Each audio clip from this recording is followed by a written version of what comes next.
عوامی action committee کی dead line ختم ہونے کے بعد آج ریاست میں ایک نئی ڈیڈ لائن کی گونج سنائی دی اور اب کی بار یہ ڈیڈ لائن وکلاء کی جانب سے دی گئی ہے۔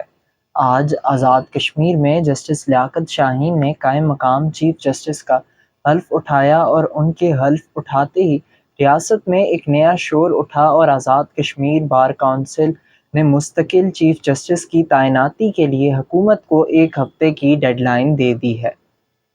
وائس چیئرمین بار کونسل نے اپنے ویڈیو پیغام میں کہا کہ آئین میں قائم مقام چیف جسٹس کا کوئی تصور نہیں، آزاد کشمیر کو آئین کے تحت چلنے دیں۔ انہوں نے یہ بھی کہا کہ اگر ایک ہفتے کے اندر حکومت کی جانب سے مستقل چیف جسٹس تعینات نہیں کیا جاتا تو پھر ریاست گیر احتجاج ہوگا۔ انوار سرکار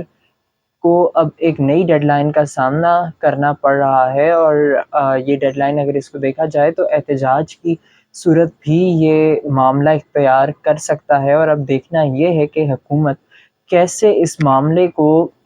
حل کی طرف لے کے جاتی ہے، کیونکہ انوار سرکار کے لیے پہلے ہی بہت سی مشکلات ہیں اور اب آئندہ بجٹ بھی پیش ہونا ہے تو اس میں تمام حلقوں کو لے کر ساتھ چلنا پڑے گا۔ سو دیکھتے ہیں کہ حالات اب اس نہج پر پہنچ چکے ہیں کہ ریاست گیر ایک اور ریاست گیر احتجاج کی جانب حالات جاتے ہوئے دکھائی دے رہے ہیں۔ سو دیکھتے ہیں کہ آئندہ آنے والے دنوں میں اس کا کیا اثر پڑتا ہے آزاد جموں کشمیر کی سیاست پر اور آزاد کشمیر